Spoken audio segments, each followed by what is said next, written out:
welcome to the Digital Second Future Mobility Talk. My name is Tobias Broskowski, and I am going to be moderating this dialogue today. My background is working as Key Account Manager for ITS Hamburg, and as most of you know, this year is a very special one for us, as we will be hosting the ITS World Congress in October.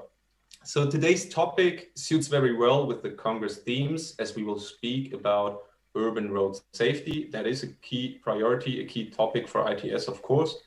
And we will speak about how to protect vulnerable road users in particular. And before we start, I would like to lay down some ground rules or some house rules so we make this event as smooth and interesting as possible for everyone. So first of all, if you have any questions to our participants, please ask them. It's very welcome, but only ask them to the panel that we have later on. During the keynotes, we don't have the possibility to ask questions because of the time. The time is pretty, we don't have too much time for that. So please ask the question directly in the chat if you are logged in via Zoom, or if you are logged in via YouTube, watching us via YouTube, please use the comment function below.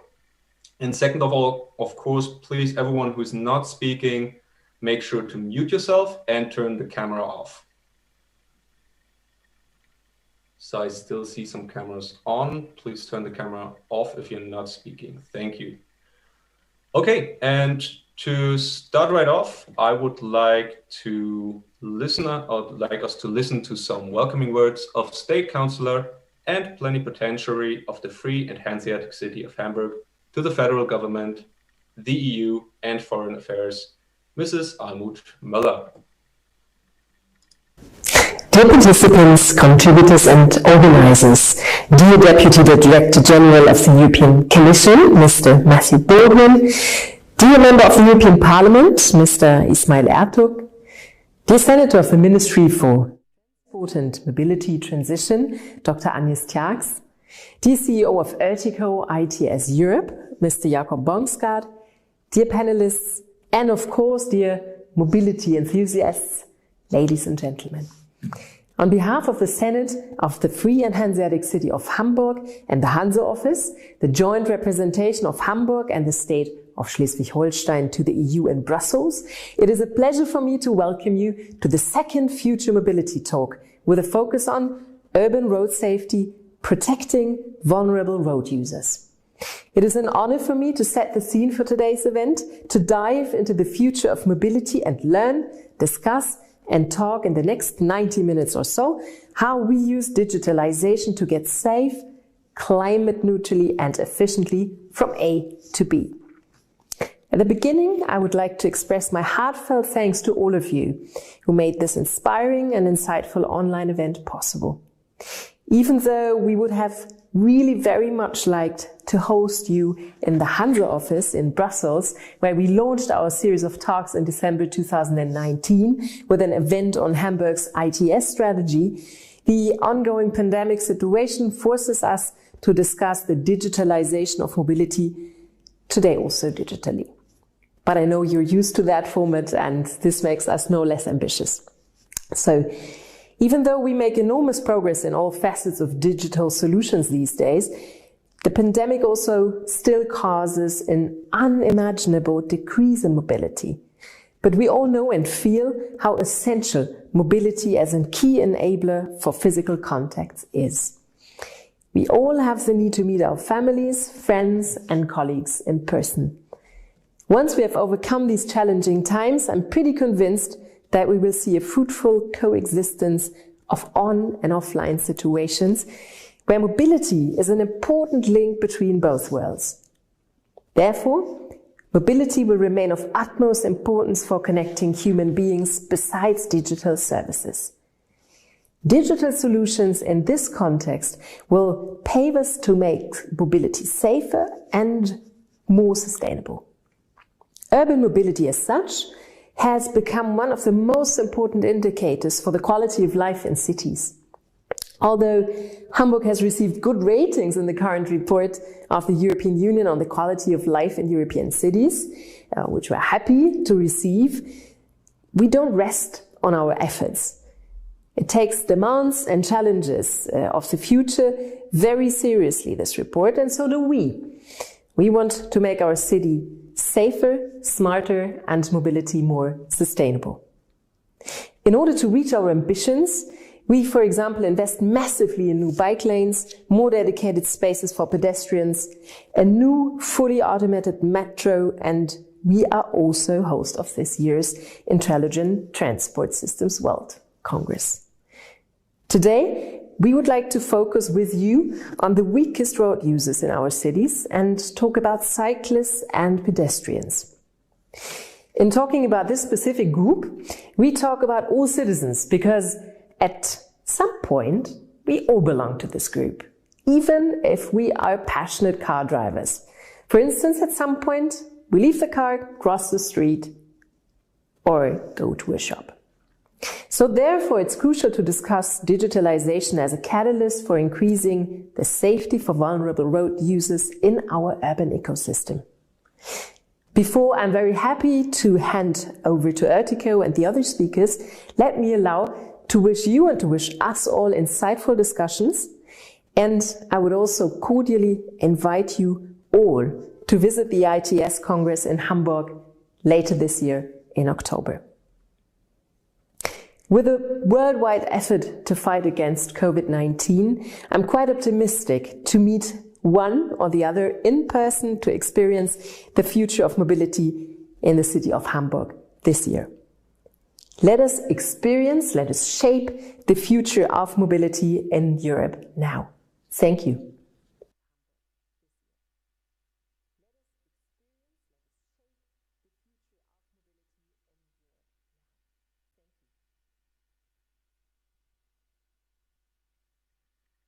Perfect. So this was the welcome word of Mrs. Almut Möller. And this invitation to the World Congress now directly leads us to our next speaker. He is the CEO of ERTICO, which is not only the leading organization and think tank when it comes to intelligent transport systems in Europe, but also our partner to organize the ITS World Congress. So let's give our full attention now to Jacob Bangsgaard. Thank you, Tobias, and warm welcome from my side as well to today's discussion. Friends and colleagues, all the best wishes for a 2021, which hopefully will be totally different than 2020. We are this year in ERTICO turning 30, and we have been for the last 30 years been working on making the mobility sector safer, cleaner, and more efficient by using intelligent transport systems and services. Safety is therefore a part of our DNA. It's something which is extremely important to us. It's something that is so integrated in much of what we do. We started more than 20 years ago on developing e-safety, then it turned into i-mobility, and we have been also having some success stories like the e-call coming to market. It took us 17 years, but it is today mandatory in all new vehicles. It just shows how important it is when you're dealing with complicated deployments like the e-call system, that all stakeholders work together to secure the deployment, and especially when we are talking about the cooperation between private and public operators. What we will see in happening this year will be the defining of the new normal. We just heard how cities are giving space back to pedestrians, bicyclists, so vulnerable road users. And therefore, when we hopefully soon will open up our mobility system fully again in our cities, we will see changes having been made to the infrastructure, and therefore, and having more vulnerable road users in the traffic, and therefore we will take this opportunity to use technologies, to use our work on traffic management, to make sure that there is a close cooperation between the physical and the digital infrastructure, but also all the players that are operating on in the mobility system, so that we share the data, so that we cooperate in the best possible way to make the travel safe and convenient for everyone. Another area which is very close in our DNA is the networking, and we just heard about the ITS World Congress taking place in October this year in Hamburg. The networking and the showcasing of the developments that we do is something that is extremely important to our partnership. It's extremely important to the cooperation we have with the institutions, the European Commission and the European Parliament. And therefore, we are really much looking forward to moving out of the digital space and into the real world and meet up again very soon, hopefully. And I had a meeting yesterday with my two counterparts in the Asia Pacific region and Americas, and we discussed the whole program and the demonstrations, the exhibition, everything happening in Hamburg. And I can tell you that we have quite a spectacular event prepared for you.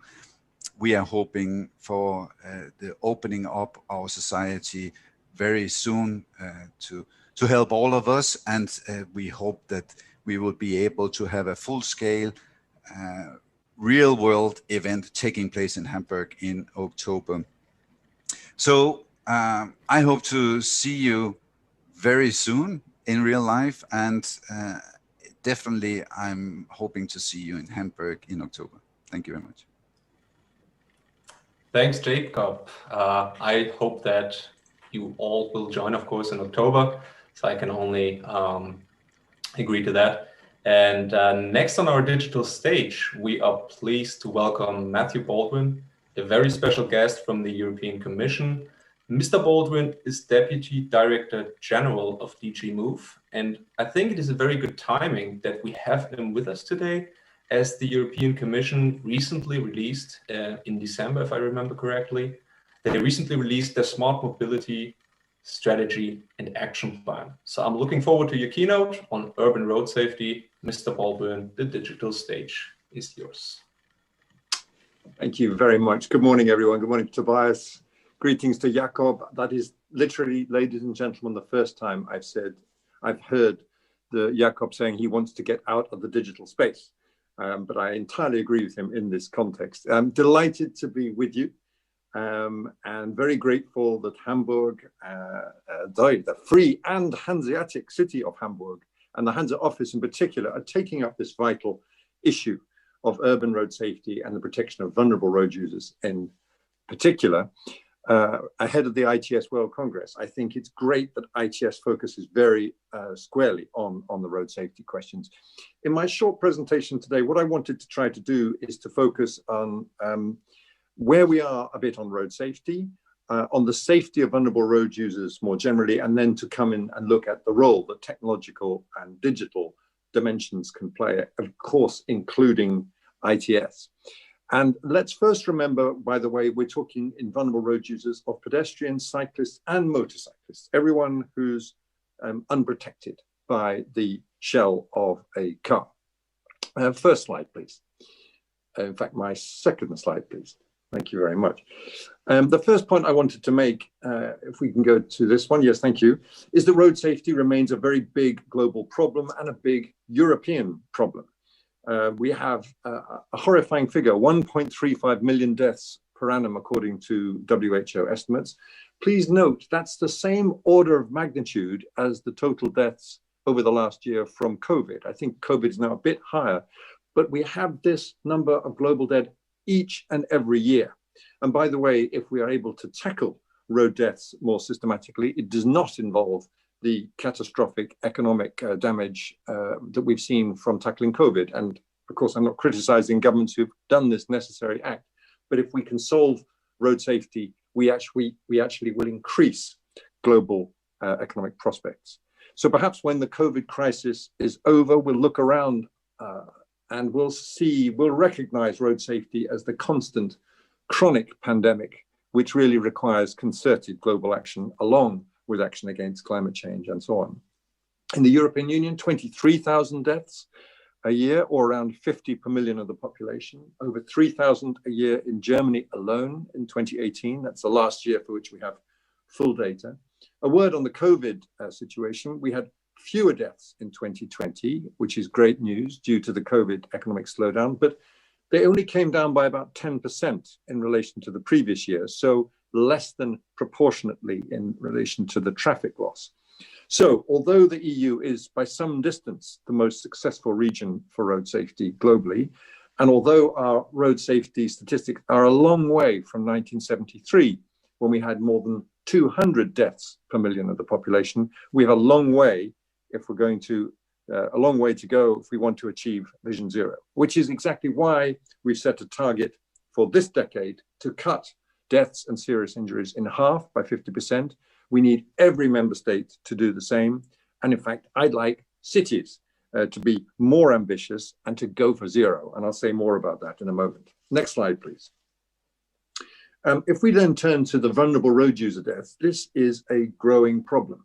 Firstly, urban road safety is becoming more important because our society is becoming more urban. 75% in 2019, growing to 84% of us will be living in cities by 2050.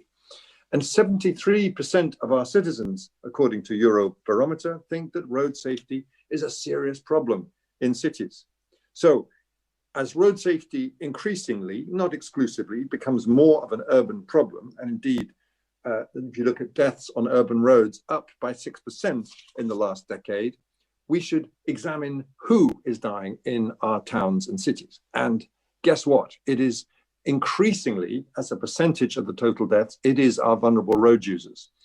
In the EU, of the 9,500 people who died on urban roads, fully 70% of those deaths are occurring to vulnerable road users. In some Swedish cities, the number is as high as 80%. It's obvious in a way when you think about it. We've made traveling in a car much, much safer. Cars are infinitely safer, and I'm proud because partly of what we've done in the European Union to deliver that. Infrastructure, which is, I'm afraid, still essentially designed just for car safety, is much better. And this is a major achievement, but it exposes just how much more vulnerable our road users outside the car, just at a time when cities like Hamburg, society in general, are looking to increase the amount of time people are spending walking and cycling. I won't spend time on why, because you know it's good for our health. It reduces the noise in our cities. It reduces the CO2 emissions. It reduces air pollution, which is why my friend Bronwyn Thornton of Walk 21 likes to describe vulnerable road users as valuable road users. This increased risk for vulnerable road users is mostly relative. In other words, in the EU from 2010 to 2018, we reduced the number of pedestrian deaths by 18% and motorcyclists by 16%, although let's note, car occupant deaths down by 27%. In other words, we're generally increasing vulnerable road user safety, but not as quickly as for car passengers. This reflects increased exposure in our jargon, i.e. more people are walking and cycling, and this increases the risk. But it also reflects the danger of the interaction between vulnerable road users and motor vehicles. 83% of cyclist deaths, for example, follow a collision with a motor vehicle, for example. And it's fear of death or serious injury, which is putting off people from walking and cycling. And in some cases, that fear is not totally irrational. In some cases, the increased risk for vulnerable road users is absolute, not relative. The number of cyclists, for example, dying on EU roads has actually increased by 1%. And I'm afraid to say in Germany by 15% over the last decade. If you look at the United States, pedestrian deaths have increased by 50% over the last decade, which is a statistic I find truly horrifying, both in itself, but also because we have a tendency in the EU to follow American trends, and I'm afraid sometimes particularly the bad ones. So my next slide, please. If we then turn to look for solutions to this casualty problem for VRUs, it's not rocket science, is my headline. If we want to improve vulnerable road user safety, most of the solutions are at hand. Most of them are very cost effective, and they also go in the same direction as our desire to promote sustainable active mobility. And they follow the well-established lines of the principle of the safe system, Vision Zero, a holistic, layered approach to road safety. And some of these things are quite analog. in our jargon. First of all, we need to take account of vulnerable road user needs in our infrastructure planning.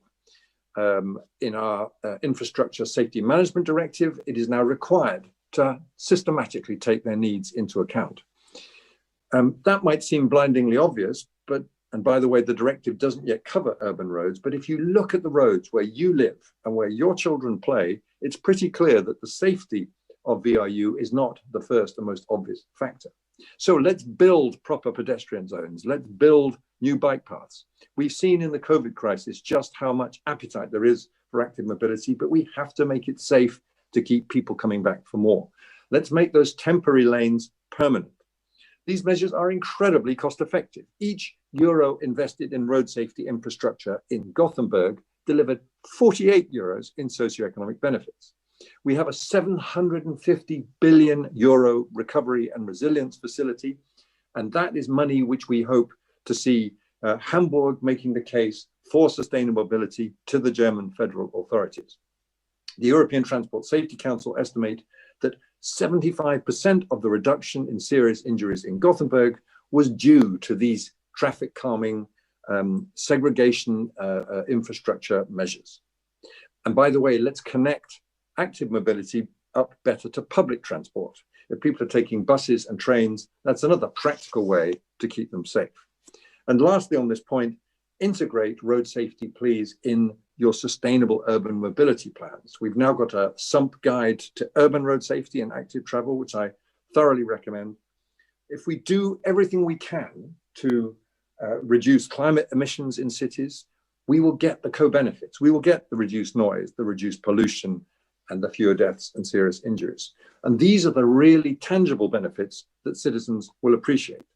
In short, cities can be the new road safety champions if they go above and beyond national or European regulatory requirements. We want to see 1,000 climate neutral cities in the EU by 2030.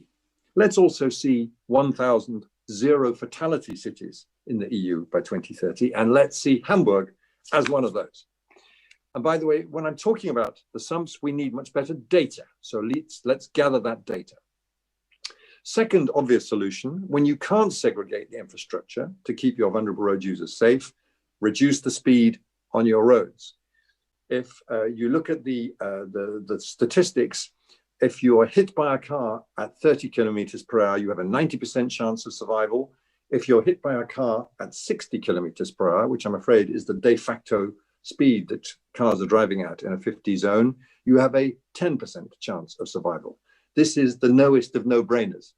It's the quickest way, in fact, to cut mortality on our roads generally. A 1 kilometer reduction in average speed saves 2,000 lives a year just in the EU, which is why the Stockholm Declaration last year called for a generalized 30-kilometer speed limit in cities, and the UN is gearing up for a major campaign around this element. Third solution, let's start to make the vehicles safer for those outside the car as well as inside the car. Next slide, please. And I think this shows, coming now finally to technology, that there is a role for technology. We've already done quite a lot with passive technologies. We've regulated this through successive iterations of the EU's general safety regulation, most recently in 2019, enlarged head impact protection zones, direct vision requirements in trucks, which I know has been a big issue in Germany.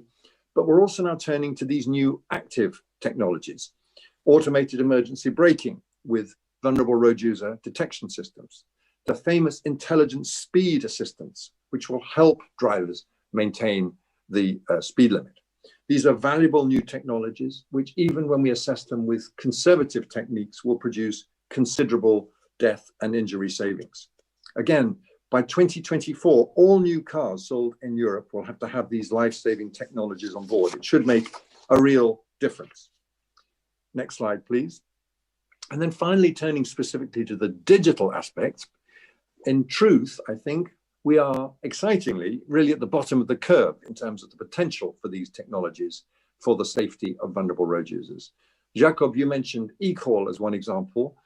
Here's another, geofencing as a way of regulating the speed and safety of your cities. In Lyon, for example, there's a shared EU scooter operator has introduced a general speed limiter, which is based on GPS technology, where within the city's pedestrian zone, these scooters are automatically restricted to just 8 kilometers an hour, or barely above walking pace. If you're thinking about setting up a speed limited zone and you're worried about how to enforce it, why not geofence it? It works for scooters, it can work for other vehicles too. I know Hamburg is already doing a lot in terms of ITS strategy and projects, and so I won't take your time on that. But we do see an enormous capacity for CITS systems to be more and more useful. It started already at the end of 2019 for cars, for motorcycles, for heavy goods vehicles, and we expect to see it come on stream over the coming years. Over time, this will also benefit vulnerable road users. If you think of automated emergency braking with vulnerable road user detection, which I mentioned earlier, and you couple it with CITS, vehicles will not only be braking, but they'll be warning each other automatically of the dangers, including to other road users ahead. A lot, of course, remains to be done in terms of standardizing the equipment and defining reliable and effective use cases. But infrastructure-based radar and CITS systems will further increase over time the effectiveness of our systems, particularly when vehicles don't have a clear line of sight with the vulnerable road users. Of course, it's going to take a long time to equip large parts of our fleets, but that means, in fact, that there are no reasons to wait. And my last point, and I see I'm nearly out of my time, is for app-based systems, we might be able to move even faster. And just consider one example, I'm sure there are many. There's a new project called Talking Bikes, based in Deventer in the Netherlands.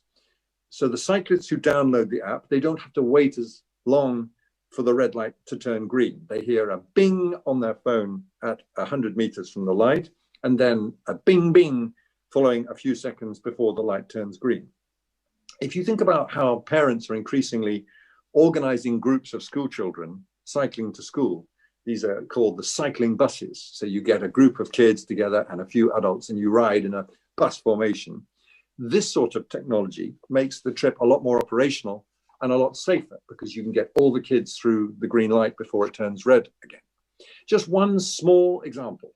I'm sure there are thousands of others of what clever people are coming up with in terms of app-based applications to make our vulnerable road users safer. Again, we're at the bottom of the curve. The future, I think, is going to bring big new digital developments like CITS and small new developments like app-based tools, and we need to use them all. Let me stop there. Looking forward to the discussion later on. Thanks a lot for your attention. Thank you very much, Mr. Baldwin, for these interesting insights. And I just checked our Zoom chat and saw that we have a first question. I will address that later, so I will take it with me and ask it to the panel that we have later, so that we move on now to our next keynote. And I would now like to hand over to a voice of our European Parliament. The Parliament is very active in the fields of climate action and digitization, and therefore I am happy to introduce one of their thought leaders on matters of transport, which is Ismail Ertug. He is a member of the European Parliament since 2009 already, and apart from being the co-chair of the Progressive Alliance of Socialists and Democrats, he is also a member of the Parliament's Committee on Transport and Tourism, and thus I am sure he can give us some valuable insights about the work that is done regarding urban road safety in the committee. Mr. Ertug. So hello, good morning to all of you, and thank you very much for this invitation. I have listened very interestingly the slides of the Commission's representative, and I just want to go back with you in 2010. I was more or less a new elected MEP in the European Parliament. The European Commission at that time, they committed itself to the idea by 2020 to bring the death or the fatalities down to 50% in 2020.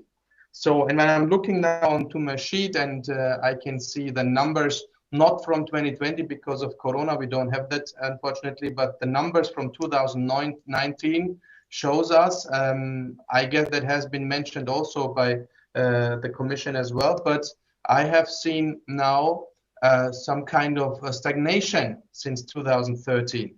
Astonishingly, we've seen from 2010 to 2013, we had a high decrease of numbers, 23.66% lower than 2010 until since then, to be honest. That shows me that the reducing of the numbers from 2010 to 2013 was successful. That should not mean that the policy from 2013 on is not successful, but we've seen it. The numbers they went down within the 3-4 years period, and since 2013 we have modest decrease, or I would say kind of stagnation. That brings us as the European Union to the position to talk about possible solutions.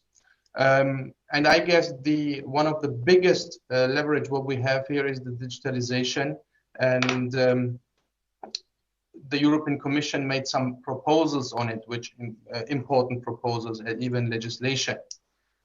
We've seen also that the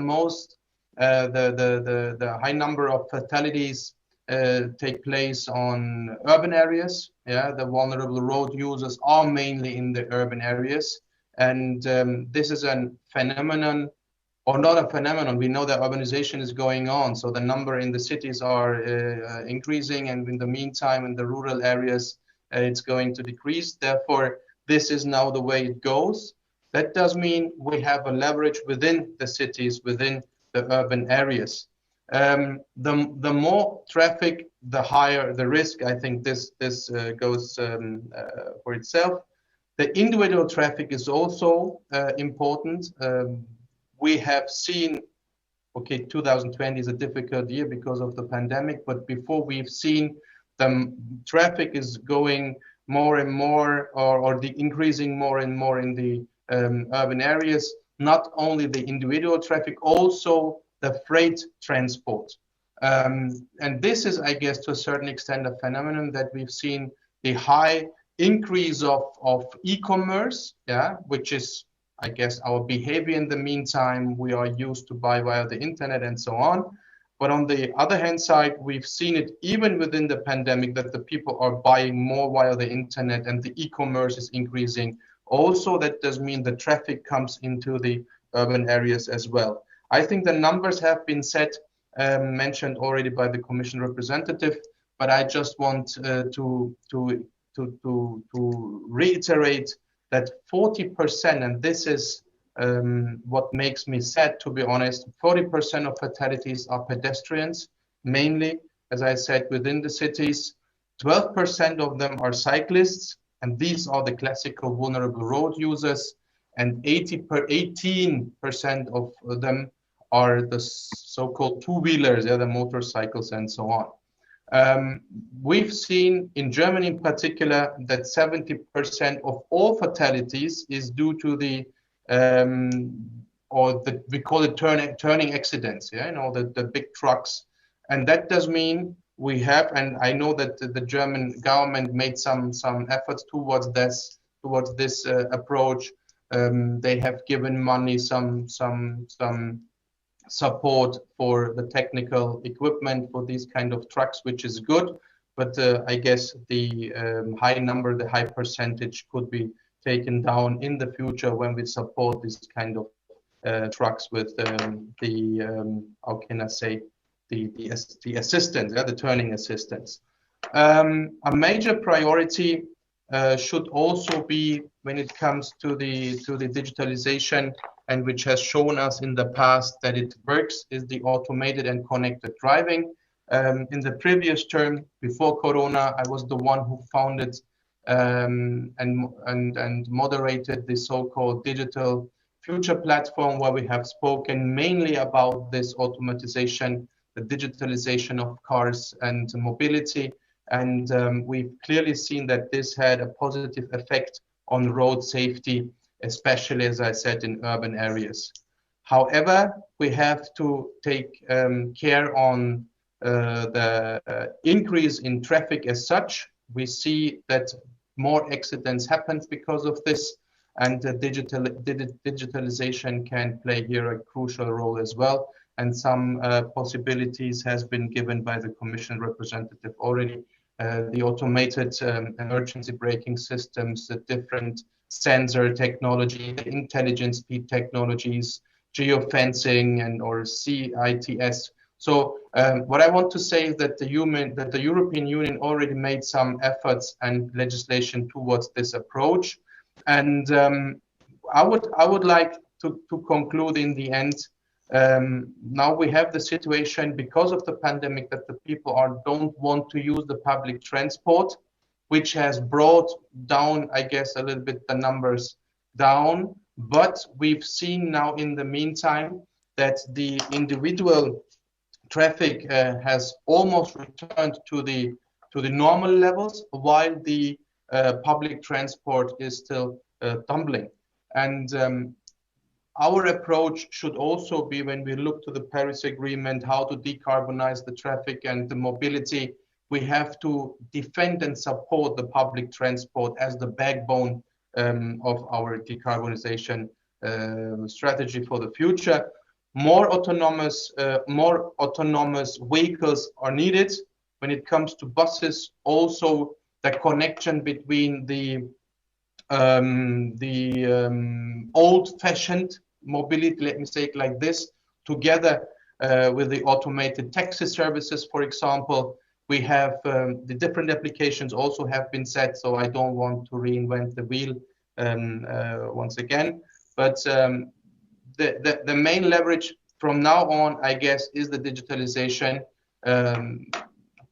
As I said in the beginning, when we look to the figures, we've seen from 2010 to 2013, the measures, they worked, and we brought the fatalities down. But since then, we have a stagnation that shows us we have to come up with more technology and digitalization on this way. And there are more investment needed finally towards to this companies, startups also who make some, who made and are going to make some more proposals regarding this. Yeah, and this is the way what we should do, what we will do as the European Union in general. Thank you, first of all, for this invitation, and my best wishes to beautiful Hamburg. Thank you very much, Mr. Ertug. And now, coming from the European perspective, so we have heard of the Commission, we have heard from the Parliament, we move now to Hamburg in our short series of keynotes, and I would like to welcome our Senator of Transport and Mobility Transition here, Dr. Agnes Tjarks. And yes, you have heard right, mobility transition is already part of the name of the ministry. And I think Senator Tjarks will now give us some more information why this is not just a word for us here in Hamburg, but part of an agenda, and what this has to do with vulnerable road user protection. Yeah, thank you, Tobias. Dear Mr.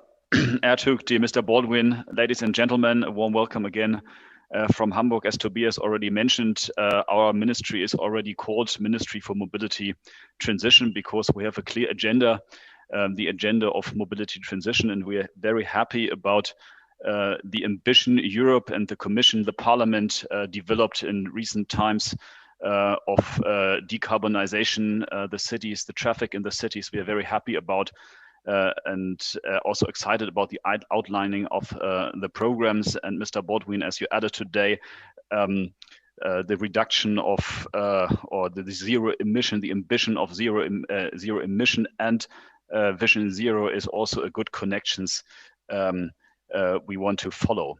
And the figures, Mr. Ertug, and also you outlined in your keynotes for Europe is more or less also other figures that we see in Hamburg as a nutshell. But maybe I can first of all, in some short words, introduce our agenda. In Hamburg or in Germany, you all know we are used to be a car-oriented country, and we still are a car-oriented country, but we want to change this, at least in Hamburg at the moment and now. And we have a modal share of about 64% of eco-friendly mobility at the moment. And despite of what Mr. Ertug said, it's not only the public transport that is down at the COVID crisis at the moment, but also individual road using is down at 24% at the moment. But before COVID, we had this share of 64% eco-friendly mobility, and we want to raise it by 2030 to 80%. So we have to go 16% in 9 years, and that's quite an ambitious agenda. And we hope to have lots of support from the European level at this, because as you might know, the national level also supports us sometimes, but not all the times with these agenda. And to put it out, the big winner of mobility transition during COVID is the cycling branch. We are up to 33% cyclists in the past year, and we are also up to 63% building new let's say real traffic ways for cyclists. So we have an agenda of building 60 to 80 kilometers per year, and we are reaching these goals. So this are not only plans, but also goals that we reach at the moment. And within the ambition to reduce fatalities in transport, we'll see what you said, Mr. Baldwin, on the European level. We see it in Germany as well as in Hamburg in a nutshell. 30 years ago, we're having alone in Western Germany about 20,000 deaths in road using. Those are down to 3,000. So there's a big decrease. In Hamburg, the decrease was from about 120 deaths in 1990 to 25 to 30 deaths at the moment per year. However, we also see what Mr. Ertug said, a stagnation in the figures, and we're not going down much further. And what we also have to notice is that the death went down in the last 30 years by a lot, but not the severe injuries. They are only down by 20%, because many people that don't die are now severe injured. And this is also still a big problem. So Vision Zero is not only about, in our view, about about reducing death, but also reducing severe injuries. What can we do about this? The main part, obviously, for vulnerable road users is in the changing the system of driving, so to speak. As you mentioned it, we all know that the reasons for these accidents and these deaths are increased speed. So you mentioned about the speed of 30, that's the thing about red lights and not or misusing red light, and also the problem of turning at crossings. Those are the main reasons for severe injuries in Hamburg. And for those reasons, first of all, we're trying to rethink our infrastructure. We're going more the way of separated infrastructure for cyclists at roads, but also at crossings. We're trying to reduce the speed limit. However, the national law in Germany makes this pretty complicated and actually tries to prevent reducing the speed at 30. And so Germany has some way to go, but in the town, we're trying to do what we can do on the effort to reduce speed, to reduce injuries, casualties, and also to match all the other goals within this area, like decarbonization, but also a more livably and friendly city. You all know that we're having on our agenda as a town the ITS World Congress for the Intelligent Transport Systems. We're hosting it mainly for Germany. And within these Congress, we're also developing digital solutions for cyclists. For example, we're trying to develop a traffic light assistance for cyclists, so you can have at your cell phone, you can have your cell phone at the traffic while riding, and the cell phone tells you how fast you have to go and how far it is to reach the next traffic light by green. We're having driver assistance systems. So studies show in Germany that about 40 deaths in traffic could have been saved if trucks in Germany would have a driver's assistance system by turning at the red light. And since this is not introduced by the national government, now we're doing it with the trucks of the city. And we're also doing it with all the trucks of the cities, and we're also introducing it to the buses operated by the cities, which is about 2,000 buses. And so therefore we hope to increase cycling safety. We'll also have a project that's not only a traffic light forecast for cyclists, but in the end of the day, we'll also have the main green light for cycling and a permanent red light for cars, and it can only be changed if a car is approaching to the traffic light. So we're having a lot of digital solutions, but I think in the main line, we need to reduce the modal split of cars. We need to reduce traffic, as Mr. Ertug pointed out, and we need to reduce the speed in our towns. And with all these, we are on our way, but we need more support, especially in regulation. For example, it is actually not really clear why cars in Europe are allowed to drive faster than 30 kilometers per hour in a zone where you're only allowed to drive 30 kilometers per hour. There is actually no reason why this should be allowed at all. And if you have if you pointed out the geofencing and the digital systems, if you can reduce speed for in pedestrian zones, I think it was in Bordeaux, for the rulers, then you can also do it for cars, and this would help us a lot if these systems would be implemented in cars, and it would reduce carbon emission, and as well as would we reduce casualties in traffic by a lot. So there's lots of things we can do together on this agenda. And I'm very happy that the European Commission and also the Parliament pointed out that the urban areas are the key to reduce carbon emission and the key to reduce casualties in traffic. And we are very happy to work with you together on this agenda. It is ambitious, but it will help the world make better. And as you pointed out, Mr. Baldwin, we do not want to follow the American way in this case. We want to develop a European way, and we want to keep on world leading in this question, and the European cities are on your side. Thank you very much.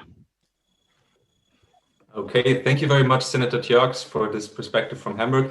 I think we've already heard a lot of very interesting things. We have heard some solutions already, but now let's move to the last point of today's agenda, our panel discussion, where we can maybe speak about these things in a little bit more detail. I've also seen, and this is really great, a lot of questions coming from the audience.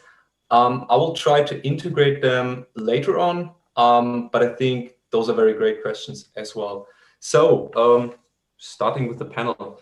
Joining me in the panel, we have Dr. Tina Wagner, who is head of the Division for Transport Development in the Hamburg Ministry of Transport Mobility and Transport and Mobility Transition. So ITS, I know for sure, is one of her core topics. And joining me as well, we have Dr. Matthias Feistel. He is the CEO of Louis Technology. Louis Technology is a Hamburg-based company that produces cameras and driver assistance systems and is involved in retrofitting projects, we have heard of that a little bit already, of Hamburg's city-owned fleets. And the third participant in this round will be Matthew Baldwin. We've already heard his keynote. And to start off, I would like to ask you a question, Mr. Baldwin. Maybe again from a European view on the topic. I followed a tweet of you from last May, so May 2020, where you stated that Hamburg probably has still a lot of potential, so to say, because you wrote in the tweet, quote, Hamburg must turn to the elephant in the room, which is taking space from automobiles for an expanding network of bike lanes. So how do you think this topic evolved in Hamburg, but maybe also in other European cities since then? And do you think the situation improved when it comes to giving more space to cyclists? Well, that's a good lesson in life, isn't it? That one should check one's Twitter feed before one comes onto one of these conferences. I meant it in good spirit, and I was very encouraged to hear just what Senator Tjerks was saying about how much is going on. Yeah, I mean, last year was a pivotal year for Hamburg, and I think and a lot of cities in terms of how we use the space in our cities. And COVID really brought that home. Just for example, pedestrians waiting in line to go into shops often didn't have the room on our narrow old pavements in Europe to do proper safe social distancing. And so what we saw, including in Brussels, and I'm sure in Hamburg too, is, okay, well, let's take a lane of the road away so that people can wait in line safely. Everywhere you saw people looking at each other and trying to figure out, okay, what's a safe space? And then it's a small step from that to looking at the road in which you live or the road in which your children play. And you see just how much space is given up for the use of private cars, mostly for parking, by the way, for cars which are used a tiny fraction of their time. So, I mean, out of this terrible COVID crisis, maybe that's another thing, apart from looking relatively at the number of people who die on the roads, but to look at the way we use our space in cities. And I'm very, very encouraged to hear from Senator Sharks the great ambitions for cycling, and also my friend Ismail Ertug was absolutely right to talk about the importance of public transport.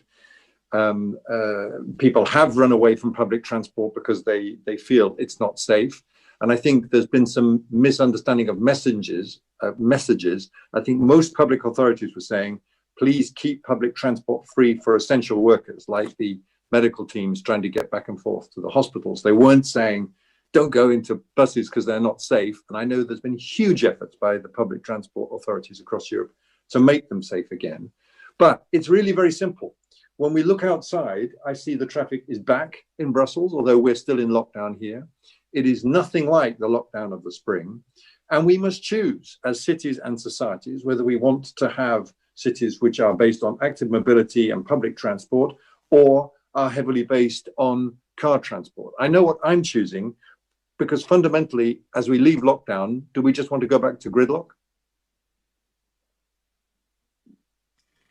Right, thank you. And to bring in Mrs. Wagner, maybe, how do you see the situation now from more of a Hamburg perspective? What changed in the recent year? What impact did it have? And also, from your point of view, maybe, what is the arsenal or what are the approaches we have actually at hand to protect vulnerable road users here? Yeah, thanks a lot, Tobias, and a welcome from me as well. Yeah, what is the approach? I would say it is several approaches really, and we talked about a lot of them already. So first of all, I think the road design is just one really important factor when it comes to safety for pedestrians and cyclists, but also, of course, for car drivers. And I would say Hamburg is constantly working on the expansion of the infrastructure for cyclists, especially. Mr. Tjax already mentioned the numbers. In 2020, 62 kilometers of new bicycle lanes were implemented. And we will continue with the same intensity in 2021. And we also observed a significant increase in the number of cyclists last year. So I think the signs are very well. We also implemented traffic calming in the central business area. For example, our Jungfernstieg, which is translated basically the Virgin Path or something. It was made car-free in autumn and will be further transformed during the next years. We also allowed the speed at the Jungfernstieg to 30 kilometers per hour. So you can see a lot of change happening in the central business district, where we want to improve quality of life, but also improve for people improve the ability and the possibilities for people walking and cycling. So we also have another project from March on for car lane road in the central business district, called Steinstraße, will be changed into a road with 2 bus lanes, cycle lanes, and remaining just a single one-way car lane. Both measures, the Jungfernstieg and also the Steinstraße, will significantly reduce through traffic in the central business district. And also after maybe a bit slow start last year because of ongoing coalition negotiations after the election in February 2020, we also started implementing pop-up bike lanes in autumn, and more will follow. What Mr. Baldwin also talked about was using space for pedestrians and so on in the pandemic situation now. And we do have an example here that we reuse or transform parking spaces to expand outside sitting areas for restaurants, for example. We did that a lot and very successful. Well, these measures, relocating space from cars to pedestrians, cyclists, and public transport as well, aim at making travel safer, faster, and more comfortable and pleasure. However, we often see that car drivers, but also cyclists and pedestrians do not comply with rules like speed limits or access restrictions. And Mr. Baldwin also reminded us that the numbers of accidents and deaths were still very high. Up to 85% of these accidents result from human failure, like high speed and distraction and so on.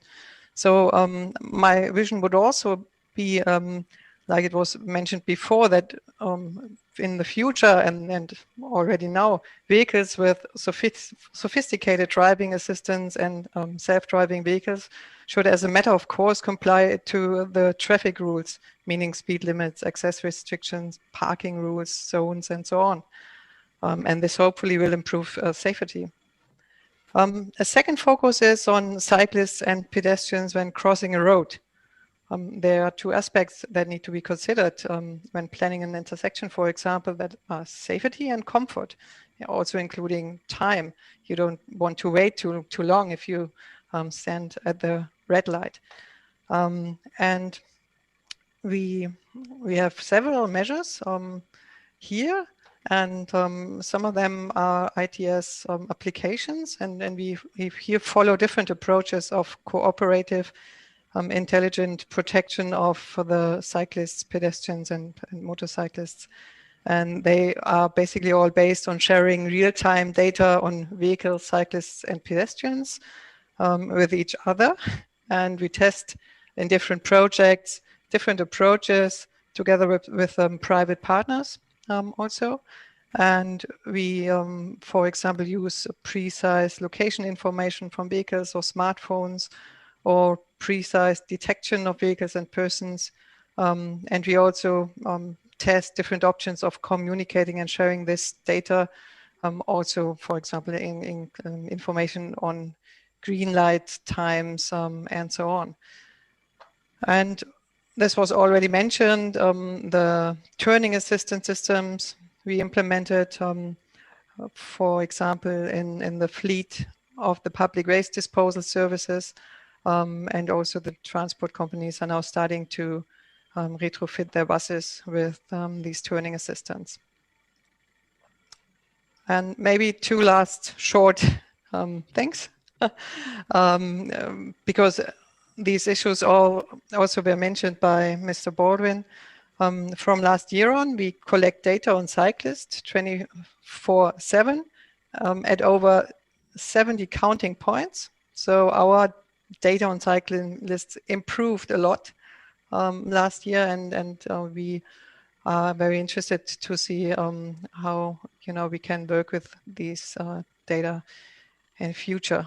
And also we had this discussion with the e-scooter companies, and they now, not now, but since several months already, they use geofencing to implement no parking zones that were defined by us as a city. Yeah. Okay, very interesting. I think I've heard a lot now also from several panelists or from several speakers about the role of trucks or general heavy vehicles in urban areas, and also the importance of turning assistance systems. And this is why I would like to bring in Dr. Feistel. From an industry perspective, Mr. Feistel, how do you see your role in achieving the ambitious goals of which we just heard?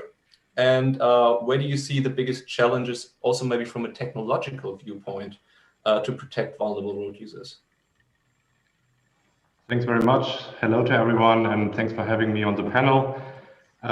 We are talking about the element you just mentioned and the keynote speakers mentioned, the right turn assistant, also known as a blind spot information system, BSIS. I think the city of Hamburg made a great progress in the last years, and we as Louis, we are happy to be part of it. And we are helping with two things, with the technology. Over 500 turn assistants have been equipped at the waste disposal service, as Mrs. Wagner just mentioned, at the firefighters and the police, and more to come, as Senator Tjax mentioned. And we not just helped with the technology, but also with helping hands, because our service technicians mounted those systems, and that gave the city the possibility to speed up the project and be faster than expected.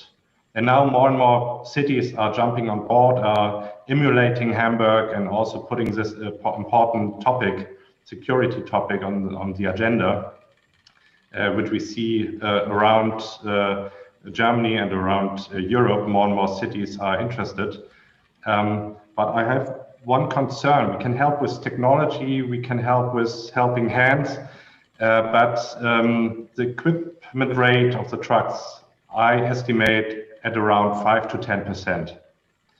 And this life-saving features equipment rate is even lower in other countries. So Germany is an even higher number, but 5 to 10% is low. It could only be the starting point if we really want to get to the vision zero, having no fatalities on the road. And that's our goal.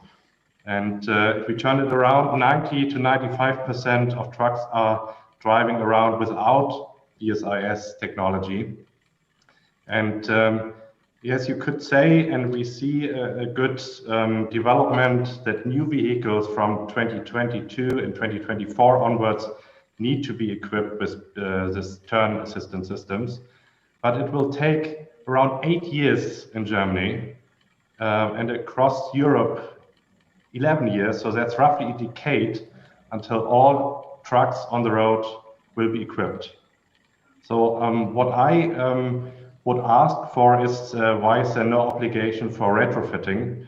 And I could imagine that mandatory retrofitting for all trucks could have an enormous effect on the Vision Zero goal and on the number seriously injured or killed. And we just learned from Mr. Baldwin that 23,000 deaths in the EU and 3,000 in Germany, and that the number of cyclist deaths are even going up.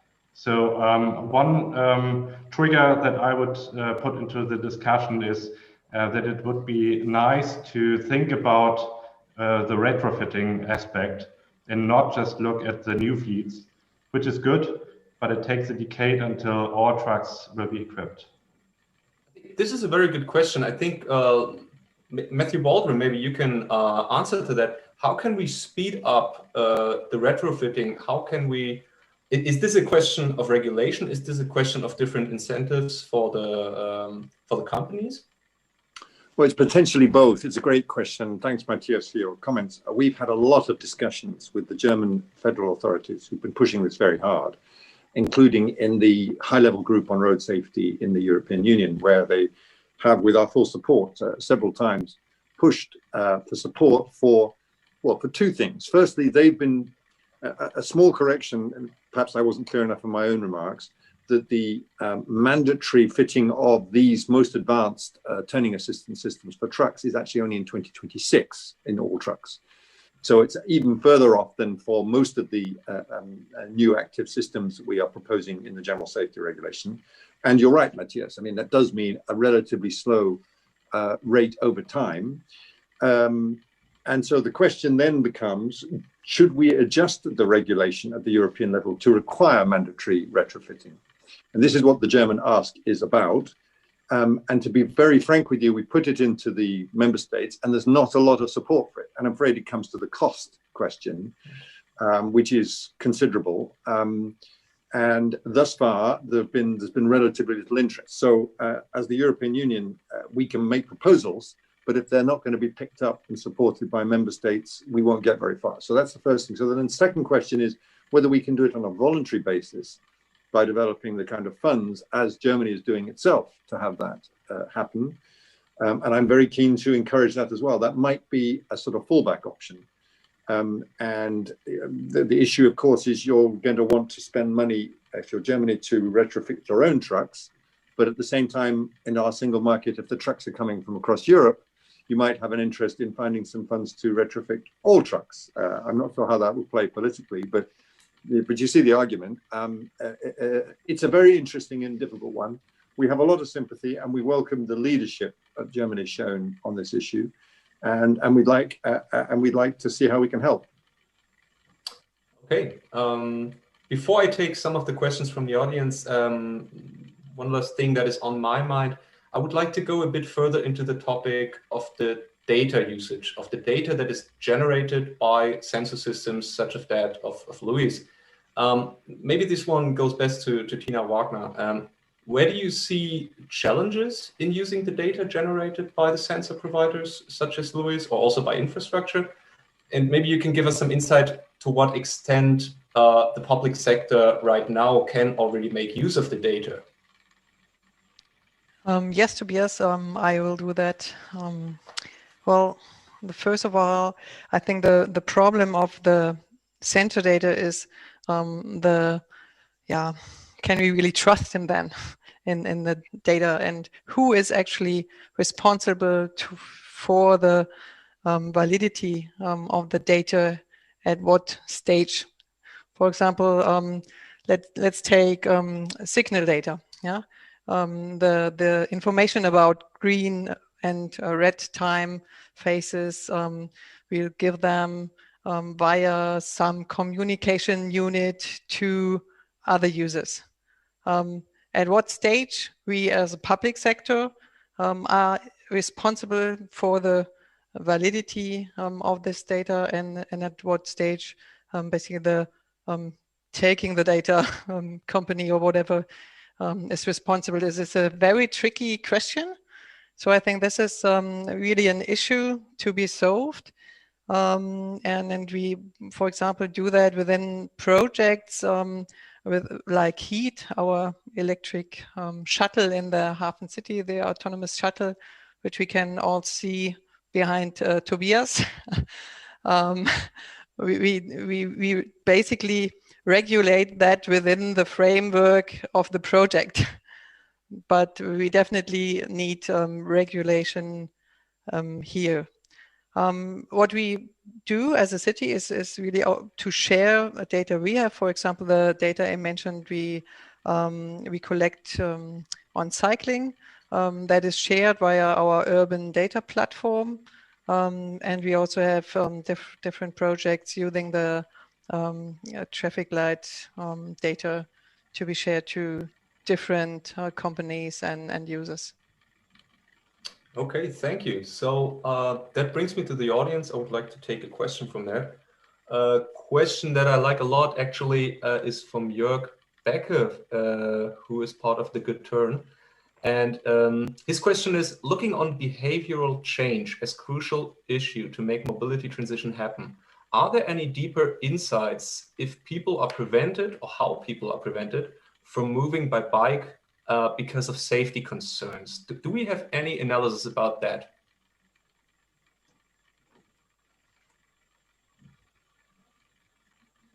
Then Mr. Baldwin, please. Yeah. Well, it's a fascinating question, and thank you, Jörg, for it. But maybe just to say a word also relating to this whole notion of the human factor, which I think is linked to the Mrs. Wagner made the same remark. It might sound a little intellectual and maybe a little controversial, but I think it's an important point. We shouldn't put too many chips in terms of our fight on road safety on getting behavior change. One of the most oft-quoted statistics, and Tina, you just mentioned it, is this 90% of crashes are caused by human error. It's one of my least favorite statistics, if I'm very honest, because we all make mistakes, right? I drop my keys 3 times a day, but it doesn't kill me. Only in a road setting does a mistake have fatal or serious injury consequences. And that brings us to the safe system. It's not the human and the mistake that's the problem. It's not the stupid child that steps off the curve because the child didn't listen to its education in school and was killed by the truck.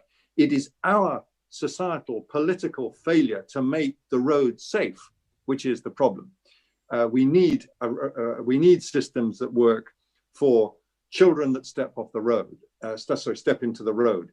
Frankly, even more controversial, we need a system which works for a very stupid drunk person who walks into the road as well. I mean, again, I know it's controversial, but we need to make our road safe. That is the only ultimate way we will drive things down, because humans are humans. Behavior change through speed, again, is very close to my heart, but I think we will only ultimately achieve it when we have strong enforcement, where we use the technology to really drive it down, and we are able thereby to, I think, make a big and a quick contribution to this particular aspect. I'm also often asked, can't we then accelerate the use of technology to take the human factor out? And I think over time that may happen. You may see more and more automated shuttles like the one behind you, Tobias, which will come into play, and the human will just not be playing a role. But again, a bit like the point on turning assistance in trucks, it will take time. It will be a long time before we have the ubiquity of these systems, particularly fully automated cars. You're talking really 30 or 40 years. And in the meantime, that's a lot of deaths and a lot of destruction. We can use the systems to make ourselves better in a piecemeal way along the way. But again, I come back to not ignoring obvious solutions that stare us in the face, what I call analog solutions, to make people safer, to work in complementary ways with the new technologies. So I'm sorry, that was a long way not to answer Jörg's question. But there is particular research about, the idea that you stop cyclists going around to make them safer, I think is really a cul-de-sac in road safety thinking. Somebody else quoted, I think Mr. Bunter, that the single crashes of cyclists amount to 60% of the total. That's true, but the crashes of cyclists are not the problem per se. It's the deaths and the serious injuries that result that are the problem. I've fallen off my bike 10 times in the last 2 years, and I'm still here to tell the tale. It's the 83% of death to cyclists which involve collisions with motor vehicles that are the problem. Those are the ones we've got to take away, which is why all the efforts that are being made in Hamburg to create segregation, all the efforts to reduce speeds, to make those crashes less serious, those are the vital things we need to address, rather than preventing cyclists from going around or pedestrians from walking in the cities. Sorry to be a bit long, thanks. No worries, totally clear and understood. Go for the obvious solutions right now, go for the cheap solutions right now, and technology will evolve in the meantime. But a good question that actually relates directly to that, and I would like to take that from the audience, is from Silke Conrad. She states, or it's more of a statement, but it actually makes sense. If we want to further reduce road fatalities, we need a lot more research, not only on the number of accidents, but also the exact reason and circumstances. Only then we can actually find the right solution. So I would like to take this and maybe ask Mr. Feistel, to what extent do we have knowledge why, when, how accidents happen? It's a really good question, and we are at the beginning, to my mind. But we have technology and we have data that helps us bringing the puzzle together. And one of the puzzle pieces is what we call our Louis Prevent system. We collect information on the turn assistance systems and the triggers and the GPS data, and send it to a central database. And in this database, the near misses are shown on a heat map. And the city can then take infrastructural measures and work on this crossroad, or CITS warnings could be implemented, or speed limits and so on. And then what Tina Wagner mentioned, can we trust the data? Who's responsible for the validity? That's a totally valid point. And not all this data is valid and good, because we have false alarms and so on. but there are next steps to make this data better from version to version. So we will integrate brake data, for example. When the truck driver brakes, it's an even more meaningful data point for this heat map. And in the future, we will integrate artificial intelligence on that, and that gets back to the question of research that will give us the information on the actual traffic situation. So the artificial intelligence could gain more information. Was the traffic light green at the event? Was the traffic signs posted? Was there a separate cycle lane, and so on? And we can come up with more, better, valid data and more meaningful measures that what we could take. Great, thanks. One more question. Oh yeah, Mr. Baldwin, please, if you directly want to react, please. I'm sorry, I just want to say something quickly on this. I know I'm talking too much, and I do apologize. Very interesting to hear what Matthias said about technology, and there is clearly a lot of data that can fly into the hands of researchers and governments in terms of preventing death and serious injuries. But I really would underline that's what we should be focusing on, not the number of crashes per se, but the deaths and serious injuries. And here I again want to applaud Germany, which has a very good in-depth research facility looking at how people die in crashes. And I would love to have a similar thing working at the European level, so we could really drill down, and again, using the safe system approach, what were the different elements of failure? Was it the car? Was it the speed? Was it the infrastructure? And what was it? And then with that, we can make the adjustments, including, as Matthias said, we should be very wary about, let's try to reduce the number of crashes, because that actually in some instances can drive up your number of fatalities. If, for example, you put in a traffic light to reduce the number of crashes, but people go through that traffic light, then you're more likely to have a fatal crash than if you have a roundabout, which has a lot more bumps and minor crashes, but fewer fatalities. It's focusing on those key safe system objectives is the key for me. Thank you. Right, thanks. Another question from the audience that is tech related in a way, but maybe not so tech related if you look at it closer, is the one from Frank we just received. And I think this is very interesting as well. He states that most of the vulnerable road user discussion protection is around the passive participant of the vulnerable road user. But looking at new technologies, I mean, 5G is now in the rollout, and well, everyone has a smartphone, nearly everyone at least. Can't we make these passive participants, can't we switch them to active participants by detecting them, for example, via the 5G technology? So what's your opinion? Anyone wants to take that? Oh, yes, I can if you like. Sure. I think it's an important issue, and we do, I think, implement it or consider it in our projects already. When we, for example, think about that if a cyclist or pedestrians appears at a signal, how it can turn green faster. If you mean it this way, I would say yes. Of course, it's important to take cyclists and pedestrians as the active part. I also, if I may, would like to comment on the other discussion themes before. I think the point that Mr. Baldwin mentioned with the accident research is a very important point. And we do a lot here, and we do have a, I think, decent accident reporting, where we also bring in the reporting into a commission that then assesses the intersections with many accidents, and then we think about how we can redesign these intersections.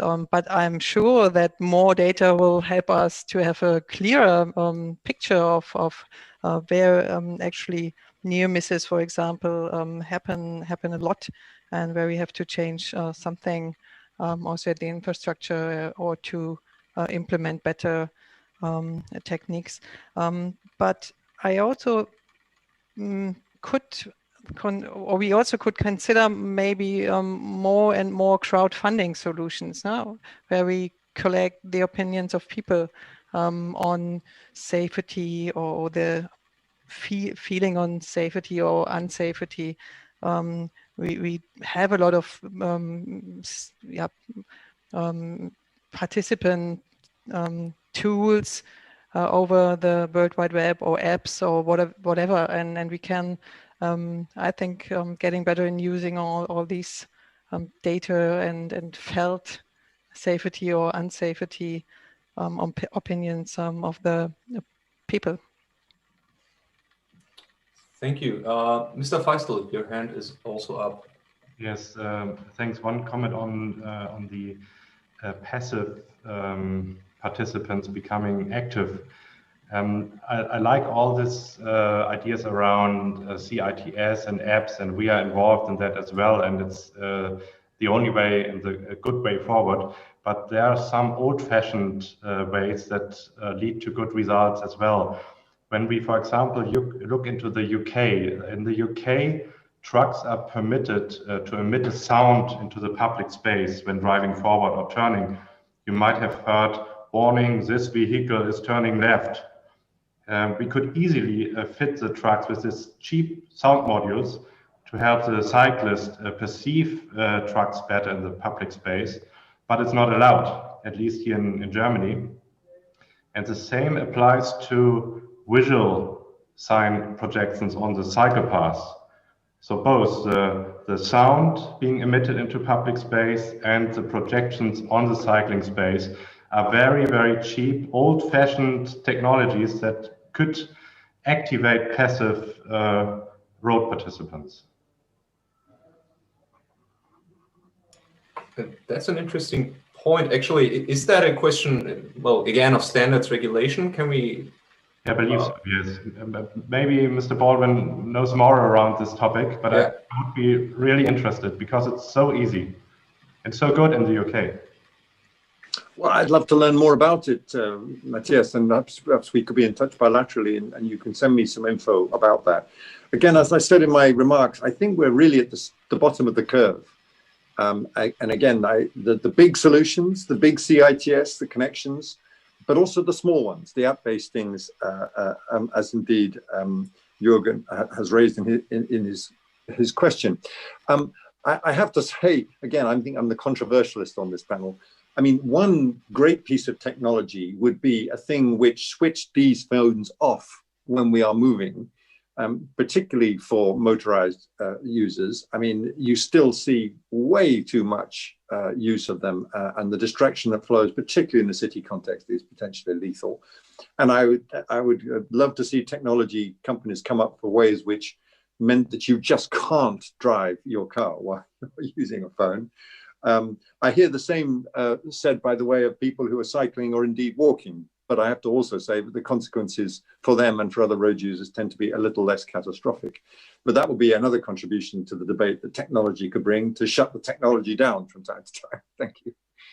That's a very interesting point as well. I'm afraid we're running a little bit out of time, so maybe to finish this up from all three of you, what is your main takeaway from today's discussion, and where do you see your particular role in increasing? So what can you do in the near future to increase urban road safety? Maybe starting with Mr. Feistel again. Yes, so our main role could only be on the technology side, but I think it's a big weight we can bring on the table. And it will, we learned earlier that we have steep learning curves, and we always had in the past and will have steep learning curves, and we will never be satisfied. And the next step will be artificial intelligence that comes into our systems, embedded on board of the trucks in a good data protective way that nobody has to fear about. And that will increase comfort and safety. So meaning fewer false alarms, better detection of hazards, more comfort for the driver. And I would love to see more support from the EU and from Germany and Hamburg around supporting AI, that we have a relevant position in international competition. And another thing we will be part of is process digitalization. We have a very nice project at the moment around pupils and disabled people, that they get better transportation, more reliable transportation, that the parents and social agencies get better information if the pupils arrived at the school and so on, and we get leaner processes for public administration. So it's there's a lot around artificial intelligence and digitalization that we would love to play a role. Okay, thank you. Mrs. Wagner, where do you see your role? Yeah, thank you. Well, I think first of all, really, the highest importance really is a good road design. And also the question of speed is very important. I agree here with Mr. Baldwin. But then if it goes down to the intersections and crossings and turnings, ITS and CITS applications can support safety. There are different technical options to detect users by the vehicle, by roadside infrastructure, by devices. And we should assess these options taking into account their possible impact, but also the economic feasibility. We didn't talk a lot about that today, but I think it's an important point to discuss and to solve as well. And we have to work on the regulatory frameworks for data detection, data sharing, interoperability, and so on. Here, I think cooperation of public and private sector is necessary and of high value, as we do it within a lot of our ITS projects. And also, I again want to just highlight this point that vehicles with sophisticated driving assistance and self-driving vehicles should, of course, comply to the traffic rules, and they shouldn't, be able to drive more than the actual speed limit, also to access, for example, roads they actually shouldn't access, and also or to park on areas they shouldn't park on, and so on. So, and of course, data should be shared as far as possible, particularly as we said before, the data on near misses and so on, so that we can draw conclusions for road planning and safety planning. Thanks a lot. Thank you very much. Mr. Baldwin. Well, I'm hugely encouraged by this discussion. I've really enjoyed it. And thank you very much for inviting me. I'm hugely encouraged about Hamburg, and again, one should also always be careful of what you tweet in May, because you may be invited to join a panel following January. And I think there has been, let me be honest, I think there has been criticism in the past about how much Hamburg was doing, and I think I'm also hearing that you turned the corner and you're going great guns. So thank you for that, and please keep it up. I've also heard lots of practical and technologically interesting ideas today, and how we can bring data and digitalization in. And I'm probably too old and too analog and too unimaginative. And I think this has been a spur to my thinking in these areas to look at ways we can do more. Specifically on my role, Tobias, I think I'm trying to unify these two hitherto rather separate fields of road safety and sustainable urban mobility. They absolutely go together like ham and eggs, and particularly in relation to vulnerable road users. And I think we've all talked about different aspects of that today. Indeed, for me, I'd like to redefine sustainability to include safety. I don't think you can have a sustainable system which is not also a safe system. And therefore, when we talk about things like electric vehicles in the future, they have got to be as safe as houses. We cannot accept the continuing problems. I'd like to come back to in closing to what Tina just said, so Mrs. Wagner just said about how unacceptable it will be if we don't, with our new automated systems, respect safe limits and so on. I go further than that. There is absolutely no way in hell that new automated cars will be allowed to exceed the speed limits. And that may be the path to solution. Imagine the situation, a fully equipped Mercedes level 5 car with probably a very rich businessman, it probably will be a businessman, lying back in his car as it trundles along at 30 kilometers an hour, and it's overtaken by a smoking VW bus with Save the Whale signs, smoke coming out of every corner of it at 70 kilometers an hour. And the businessman says, well, what the hell? How come I'm respecting the speed limits and he's not? I think you will see a generalized move towards more pressure on speed the more automated systems come into our advanced cars. Technology will drive these things in the future. I'm very optimistic. Thank you. Okay, thank you very much. And thank you very much for all of the participants. And I think Senator Tjax just wrote us that also he would like to draw a little conclusion from the Hamburg side. So Senator Tjax, what's your main takeaway? What's your conclusion on this discussion today?